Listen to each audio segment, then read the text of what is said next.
Bugün biz kurs çərçivəsində aktiv öyrənmə metodlarından və doğru düzgün qeydlər aparmaqdan danışacağıq. Mövzuya giriş etməzdən öncə demək istərdim ki, testlər bizi imtahan etməzdən öncə özümüzü imtahan etməyi bacarmalıyıq.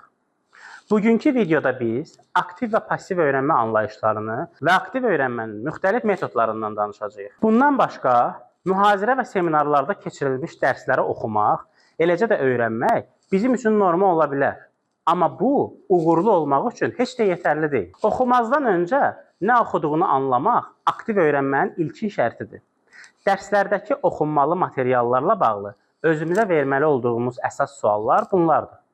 Hansı növ oxunma mətnlərimiz var? Çünki müxtəlif növ oxunmalı olan mətnlərə və mühazirələrə müxtəlif cür yanaşmalar ola bilər. Bu mətni oxumaqda əsas məqsəd nədir? Bu mütaliənin sonunda mən nəyə nail olmalıyam sualları ilə əlaqələndirmək olar. Nə oxuduğunu və niyə oxuduğunu sual etmək və dərsin mahiyyətini anlamaq, mühazirə mətnlərini başa düşməkdə daha çox kömək olur. Buna görə də dərsə başlamazdan öncə fənlərin sillabusuna baxmaq çox önəmlidir. Hər bir mühazirə mətnini və digər tapşırıqları sillabusun digər tapşırıqları ilə əlaqələndirməyə çalışmaq dərsləri və mövzuları daha yaxşı yadda saxlamağa kömək olur. Oxuduğumuz mətnlərin və mühazirələrin verəcəyimiz imtahanlarla necə bir əlaqəsinin olduğunu düşünməkdə də fayda var.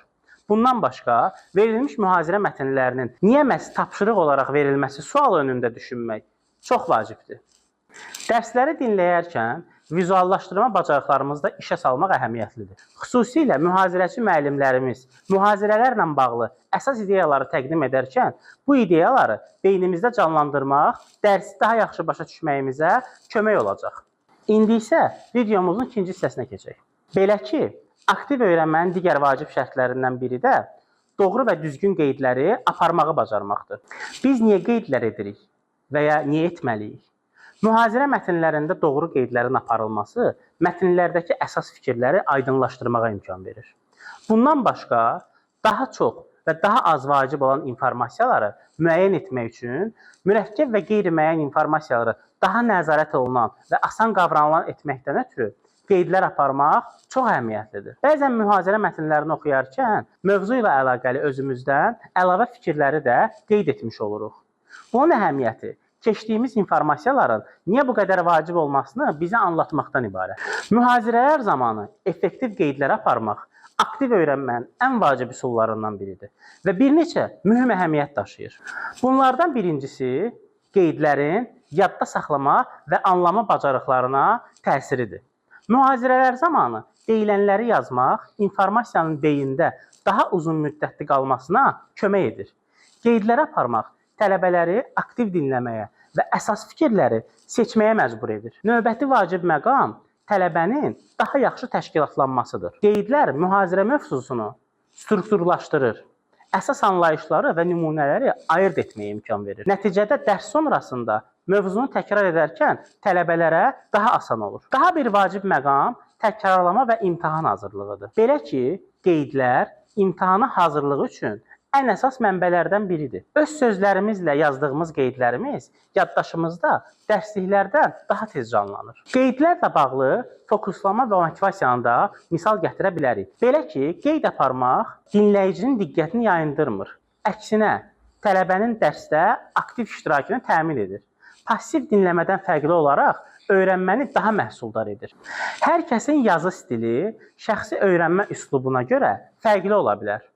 Kimlərsə qrafiklar, kimlərsə açar sözlər və yaxud xülasə formasında qeydlər apara bilər. Bu, tələbəyə ən uyğun üsulla öyrənməyə şərait yaradır. Qeydlər etməyin bir sıra müxtəlif metodları mövcuddur. Bunlardan ən çox yayılanı və ən sadəsi mətnlərin altından müvafiq xətlərin çəkilməsidir. Eləcə də mətnlərin hansısa bir hissələrini highlighting etmək üsuludur. Daha bir vacib üsul Cornell metodudur. Bu üsulda tələbələr dəftərin səhifəsini 3 hissəyə bölürlər. Solda açar sözlər, suallar və əsas anlayışlar olur. Sağda isə əsas qeydlər və müəllimlərin dediyi faktlar, izahlar qeyd olunur. Aşağı hissədə isə xülasə, yəni bütün mövzunu qısa yekunu qeyd kimi yazılmış olur. Cornell metodunun üstünlüyü mövzunu həm dərs zamanı izləmək, həm də sonradan təkrar etmək üçün çox rahat olmasıdır. Bundan başqa mind map metodundan da danışmaq istərdim ki, bu metodda tərcümədə zəncirvari xəritə adlanır. Burada əsas mövzu səhifənin ortasına yazılır. Onun ətrafına isə budaqlar şəklində alt mövzular əlavə olunur. Hər bir budaq daha kiçik hissələrə bölünə bilir. Bu metodun üstünlüyü isə mövzunun ümumi mənzərəsini vizual şəkildə tələbələrə görmək imkanı verir. Və bu, tələbələr üçün yadda qalmanı daha asan edir. Daha bir vacib qeyd aparmaq üsulu açar sözlər üsuludur. Mühazirə zamanı bütün cümlələri yazmaq əvəzinə yalnız ən vacib terminləri, tarixləri, formulları və anlayışları qeyd etmək olur. Sonradan həmin açar sözlərin üzərinə əlavə izahlar da vermək olar. Daha bir vacib üsullardan biri xülasə üsuludur. Bu üsul mühazirəni dinlədikdən sonra tələbələrin öz sözləri ilə qısa mətn çərçivəsində fikirlərini yazmasından ibarətdir. Burada əsas diqqət müəllimlərin dinlənilməsinə yönəlir. Bu metodun isə üstünlüyü ondan ibarətdir ki, tələbələr dərsi nə dərəcədə anlama səviyyəsini yoxlamış olurlar. Sonuncu nəzərimizə çatdırmaq istədiyimiz üsul cədvəl üsuludur. Bu üsul çərçivəsində tələbələr mövzunu sütunlar və sətirlər şəklində qeyd edirlər.